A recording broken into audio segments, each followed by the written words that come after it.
नमस्कार साथियों। राजस्थान में सबसे ज़्यादा चर्चा का जो विषय बना हुआ है वो है एसआई भर्ती 2021।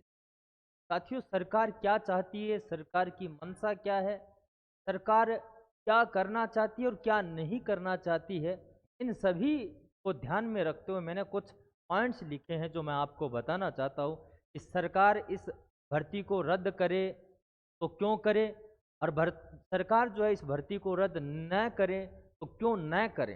देखिए, इन पक्ष और विपक्ष को दोनों को मैंने एक साथ रखा है। देखिए, यहाँ है कि सरकार अगर इस भर्ती को रद्द करती है तो क्या क्या जो है अपना परिणाम मिलेगा। तो यहाँ जो लोग, यानी जो लाखों लोग बेरोजगार युवा है, पेपर लीक और फर्जीवाड़े के शिकार हुए हैं, उन्हें दोबारा मौका मिल जाएगा। ये अगर सरकार भर्ती को रद्द करती है तो देखिए, जो 100 से लेकर 110 ईमानदार भर्ती हुए हैं, मान लो ये सारे फर्जी नहीं है, जिसमें से 100 से लेकर 110 ऐसे भी अभ्यर्थी हैं, ऐसे भी जो है लोग हैं जो वास्तव में ईमानदारी से क्या हुए हैं, यहाँ पर चयनित हुए हैं, तो वो तो दोबारा भी सिलेक्ट हो सकते हैं। क्योंकि जब वो लोग इतने बड़े फर्जीवाड़े में लग सकते हैं तो अब तो पूरी पारदर्शिता से परीक्षा होगी। तो अभी बात आती है कि यहाँ ये हो गया, फिर आती है कि पेपर लीक माफियाओं ने जो पेपर लीक का जाल बिछाया है वो हमेशा हमेशा के लिए खत्म हो अगर सरकार भर्ती को रद्द करती है। फिर आता है कि कोई भी युवा पेपर खरीदने से पहले 1000 बार सोचेगा कि अगर भर्ती रद्द हो जाती है, अगर भर्ती रद्द हो गई तो लाखों रुपए डूब जाए। क्योंकि जो पेपर खरीदने वाले हैं वो ईमानदार तो नहीं है, क्योंकि वो सबसे बड़े बेईमान हैं पेपर खरीदने वाले, समझ रहे हो। तो ये रद्द हो गई तो लाखों रुपए डूबने से डूब जाएंगे, ये सोचकर वो खरीदेगा नहीं अगर भर्ती रद्द होती है।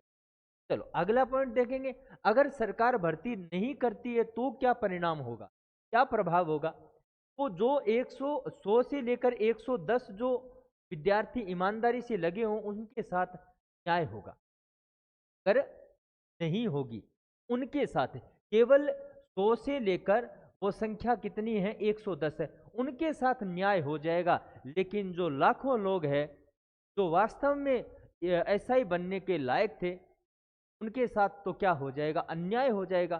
तो क्या सरकार को इन 110 लोगों को ही ध्यान में रखना चाहिए या लाखों लोगों को ध्यान में रखना चाहिए। उनका तो भविष्य है ना, उनके भविष्य के साथ खिलवाड़ नहीं करना चाहिए और नहीं करना चाहिए। अगर ये भर्ती रद्द नहीं होती उनके साथ क्या हो जाएगा, खिलवाड़ हो जाएगा उनके भविष्य का।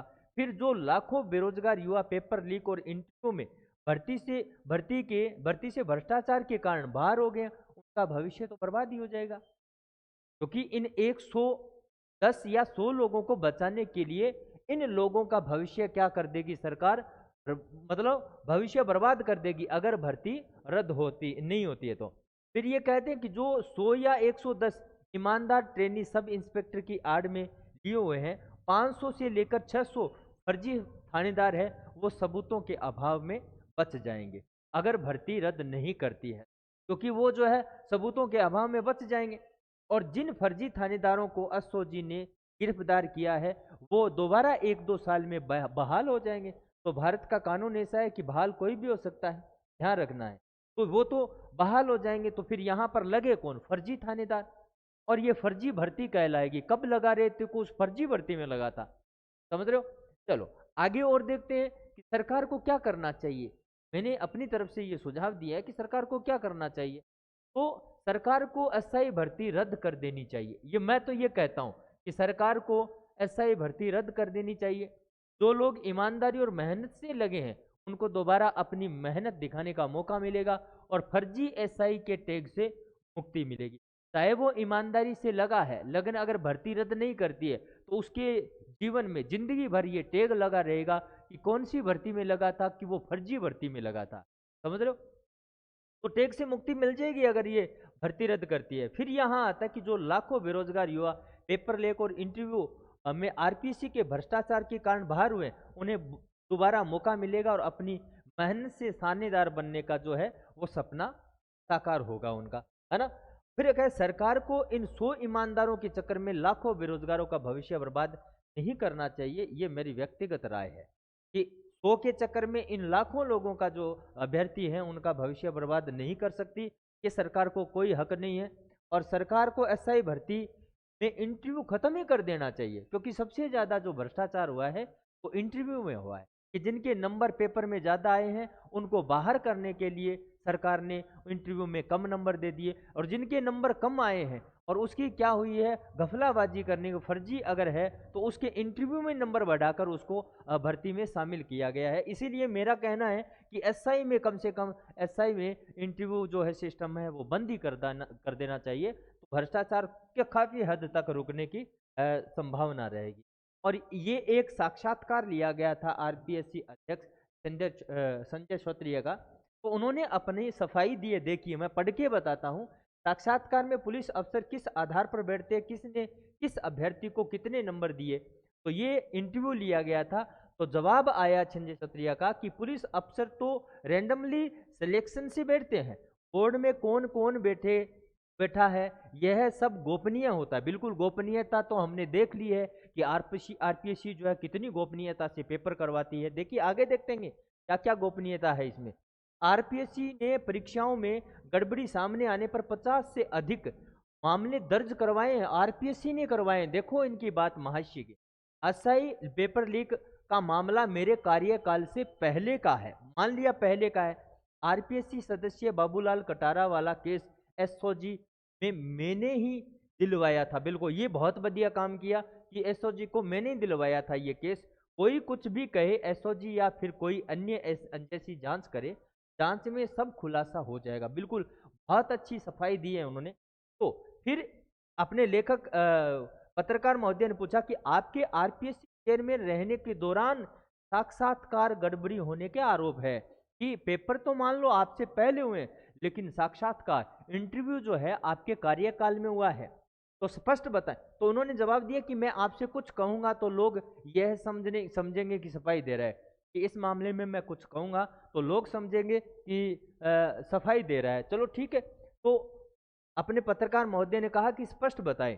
तो इन्होंने अपने श्री श्री 108 संजय क्षत्रिय ने कहा है कि गड़बड़ी मिलने पर जिन लोगों के खिलाफ कार्रवाई करने के लिए एसओजी को कहा और एसओजी ने जांच के बाद उनको गिरफ्तार भी किया, अब वो लोग आरोप लगाएं तो उनका क्या। एसओजी जांच में ऐसी कोई पुष्टि हो रही है तो बताओ, अन्य कोई एजेंसी भी जांच कर ले, एसआई के अलावा अन्य परीक्षाएं करवाई जिनमें कोई आरोप नहीं। बिल्कुल ये भी बताएंगे कि क्या आरओ है ना, आरओ की जो भर्ती हुई है वो उसमें तो आपके ही कार्यकाल में हुई है। तो फिर ये पत्रकार महोदय ने कहा कि रामूराम रायका के बेटे का साक्षात्कार आपके नेतृत्व वाले बोर्ड ने लिया था। फिर जवाब आया कि साक्षात्कार देने वाले आने वाले अभ्यर्थियों का कोई कोड वर्ड से चयन होता है, और कौन सा अभ्यर्थी किस कोड में को साक्षात्कार देगा। रामूराम रायका सेवानिवृत्त सदस्य था और मुझे उससे कोई मतलब नहीं था, और मिली भगत करता तो क्या बोलता है, ये मनपसंद के बोर्ड से साक्षात्कार के लिए भिजवा देता। बेटा और उसके बेटे के साक्षात्कार में 50 में से ऐसे कोई खास नंबर नहीं आए। बताओ कि 50 में से 28 नंबर आए, ये कह रहा है कोई खास नंबर नहीं है। मैं बता दूं कि 50 में से 28 नंबर ही खास होते हैं, और ये 28 नंबर उन्हीं को मिलता है जो ऑलरेडी यानी किसी ये पुलिस विभाग में कार्यरत है, जैसे मोस्टली कांस्टेबल, उनको ही मिलता है। तो नया विद्यार्थी है उनको 28 नंबर बहुत मुश्किल से मिलता है, और ये कह रहा है कि ऐसे कोई खास नहीं है। तो तू 50 में से 60 नंबर दे देता, क्या खास होता? तो है 50 में से 50 दे देता, क्या ये खास होते? अरे ये खास ही है। चलो ठीक है, कोई खास नंबर नहीं आए। आरपीएससी में पहले भी और भी आज भी ऐसी व्यवस्था है कि अभ्यर्थी का पता नहीं चलता कि वह किसके पास साक्षात्कार के लिए जाएगा। ये उन्होंने अपनी सफाई दी है। चलो ठीक है। लेकिन एक पीड़ित की मेरे पास एक आई है बात, उन्होंने लिखा है, उनकी जो उन्होंने अपने शब्दों में जो कहा है वो मैं आपको बताना चाहता हूं कि जो पेपर लीक करके रामूराम रायका का बेटा इंटरव्यू दे रहा था उसको संजय क्षत्रिय ने 28 नंबर दिए, बिल्कुल 28 नंबर दिए। और ये संजय जी कह रहे हैं कि ये कोई खास नंबर नहीं है 50 में से। बिल्कुल, क्या इंटरव्यू लेते समय इनको इतना भी पता नहीं लगा कि ये फर्जी क्योंकि अगर इंटरव्यू ले रहा है तो बड़ा विशेषज्ञ होगा, उनको सब बातें, उनकी मनोवैज्ञानिक दशा, मनोदशा सब कुछ मालूम होती है। तो क्या उनको ये भी नहीं मालूम था कि ये फर्जी है? अगर आपको इतना भी पता नहीं लगता है तो फिर आपको इंटरव्यू लेने का कोई अधिकार नहीं है। बिल्कुल ये उनकी कलम से है पीड़ित की। दूसरी तरफ उन्होंने अपने बारे में लिखा है कि मैं खुद इसका शिकार हुआ हूँ, है ना, कि मैं 11 साल से राजस्थान पुलिस में हूँ। बिल्कुल ये जो पीड़ित व्यक्ति है वो कह रहा है कि मैं 11 साल से राजस्थान पुलिस में कांस्टेबल पद पर कार्यरत हूँ, पुलिस की कार्य प्रणाली का अनुभव है और मैंने जी जान से इंटरव्यू तैयारी की थी और मेरा इंटरव्यू संजय क्षत्रिय के बोर्ड में था। मेरा इंटरव्यू 23 मिनट तक चला। अरे 23 मिनट, बहुत अच्छा। इंटरव्यू के दौरान संजय क्षत्रिय ने 20 मिनट तक पुलिस की तमाम बारीकियों के बारे में गहराई से पूछा और मैंने संतुष्टिपूर्वक जवाब दिया और मैं मेरे इंटरव्यू से काफ़ी संतुष्ट था। लेकिन इस ईमानदार इंसान ने 17 नंबर दिए। ये कह रहा कि 17 नंबर तो बहुत खास नंबर दिए उन्होंने, ये 28 नंबर को कोई खास नहीं मानता है। और जो आदमी 11 साल से पुलिस विभाग में कार्यरत है और उसको वो 17 नंबर दे रहा है, मतलब खुद दे रहा है। ये कह रहा है संजय क्षत्रिय के ही, संजय क्षत्रिय ने लिया था, ये ध्यान रखना, और वो 17 नंबर को बहुत खास मान रहा है। तो देकर मुझे बाहर कर दिया और एक फर्जी को 28 नंबर देकर वो कह रहा है कि ये 28 नंबर खास नहीं है। और अब ये इंसान ईमानदारी और गोपनीयता की बातें कर रहे हैं। एसआई भर्ती में इंटरव्यू में भी बहुत बड़े स्तर पर भ्रष्टाचार हुआ है, भ्रष्टाचार हुआ है, ये तो बिल्कुल एसओजी ने भी माना है। देखिए आगे कह रहे हैं, देखो मैंने यहाँ से पॉइंट बनाए कुछ ऐसे हैं, तो देखिए ये एसओजी की रिपोर्ट में है। देखिए क्या क्या है। सब इंस्पेक्टर भर्ती 2021 में 13 एफआईआर दर्ज हुई है। कितनी एफआईआर? 13। और सभी में 180 आरोपियों के खिलाफ चालान पेश हुए। चालान पेश का मतलब ये होता है कि आरोप सिद्ध हो चुका है, ध्यान रखना। तो ध्यान रखना, चालान यानी एफआईआर दर्ज होती है, फर्स्ट इंफॉर्मेशन रिपोर्ट, वो हुई और उन्होंने जांच की, तो चालान पेश बाद में होता है कि जांच के आरोप सिद्ध हो गए। जिनमें 50 ट्रेनी सब इंस्पेक्टर भी शामिल है, जिनमें से 50 जो ऑलरेडी यहाँ इंस्पेक्टर की ट्रेनिंग ले रहे हैं वो भी शामिल है। 8 ट्रेनी जो इंस्पेक्टर फरार है, यानी 58। अभी तक 180 में से 50 और 8 58 निकालेंगे तो 122 लोग और भी हैं, ध्यान रखना। फिर एसओजी की चार्जशीट में आरपीएससी के 2 सदस्य रामूराम रायका व बाबूलाल कटारा के विरुद्ध जुर्म प्रमाणित होकर न्यायिक अभिरक्षा में चल रहा है। आयोग के तत्कालीन अध्यक्ष भूपेंद्र यादव और संजय क्षत्रिय के नाम भी चार्जशीट में शामिल है। ये बात सबसे बड़ी बात है, एसओजी ने किया है। और पेपर लीक के 2 मुख्य इनामी आरोपी, एक है यूनिक भामू और एक है सुरेश ढाका, अभी भी एसओजी की गिरफ्त से दूर हैं। वो अगर आ जाएंगे तो सब पता चल जाएगा।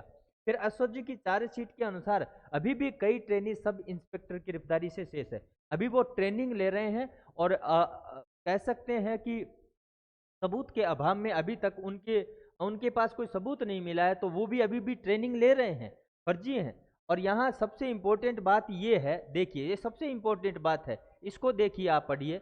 सब इंस्पेक्टर भर्ती को रद्द करने के लिए एसओजी ने, पुलिस मुख्यालय ने, महाधिवक्ता व सरकार द्वारा गठित मंत्रिमंडलीय उप समिति ने भी अनुशंसा कर चुकी है। उन्होंने कहा है कि इस भर्ती को रद्द कर देना चाहिए। फिर सरकार क्या मतलब सोच रही है, क्या सोच रही है? मतलब सरकार जो है इस एसआई भर्ती को लेकर ही इसको मुद्दा बनाकर ही सरकार में आई है, बीजेपी सरकार। फिर सरकार क्या सोच रही है? हाल ही में, ध्यान रखना, हाल ही में उपचुनाव की आचार संहिता के बीच सरकार ने ईओ और आरओ को आनन फानन में एफआईआर दर्ज कर, मतलब आनन फानन में एफआईआर दर्ज की कोई जांच नहीं हुई है, केवल एफआईआर दर्ज हुई है। और एफआईआर दर्ज होने के तुरंत बाद ही अगले ही दिन कुछ गिरफ्तारियां करके रद्द कर दिया, जबकि सब इंस्पेक्टर भर्ती में इससे कई गुना पर ज्यादा फर्जीवाड़ा और प्रमाणित हो चुका है। ईओ और आरओ भर्ती में कोई प्रमाणित नहीं हुआ है, एफआईआर ही दर्ज हुई है। लेकिन एफआईआर दर्ज होते ही उन्होंने क्या कर दिया भाई, इस भर्ती को रद्द कर दिया। लेकिन सब इंस्पेक्टर भर्ती में तो इससे कई गुना ज्यादा फर्जीवाड़ा हुआ है, तो प्रमाणित भी हो चुका है। इसलिए सरकार सब इंस्पेक्टर भर्ती 2021 को तुरंत प्रभाव से रद्द करे, ये मानना है, ये बिल्कुल रिपोर्ट में आया है। और सबसे ज्यादा जो यहाँ है, निष्कर्ष क्या निकलता है, कि हम निष्कर्ष क्या निकालेंगे, ये सब कुछ तो ठीक हो गया, चार्जशीट हो गई, इंटरव्यू लिया कि नहीं किया, किसका नंबर किसको कितने दिए। मेरा मानना है कि सरकार को इन 100 या 110 लोगों के चक्कर में लाखों बेरोजगार युवाओं के भविष्य को बर्बाद नहीं करना चाहिए, क्योंकि अगर भर्ती रद्द नहीं होती है तो लाखों युवाओं का भविष्य तो बर्बाद हो ही जाएगा। और अगर रद्द करती है तो इन 100 या 110 लोगों को भी दोबारा मौका मिलेगा। साथ ही साथ लाखों बेरोजगार युवा जो इस भ्रष्टाचार सिस्टम के शिकार हो गए, उन्हें भी दोबारा मौका मिल जाएगा। इसलिए सरकार को जल्द से जल्द सब इंस्पेक्टर भर्ती को रद्द कर देना चाहिए। देखिए, ये मेरा अपना व्यक्तिगत जो है विचार थे, कुछ लोगों के से मंत्रणा करके विचार विमर्श करके मैंने ये वीडियो जो है वो बनाया है। ये वीडियो अगर आपको अच्छा लगता है, अगर आपको इसमें जरा सा भी सच्चाई लगती है, तो आपको सोचना है कि ये भर्ती रद्द करनी चाहिए या नहीं करनी चाहिए। बिल्कुल आपके कमेंट भी बहुत ही मुख्य भूमिका निभाएंगे। तो देखिए, नमस्कार।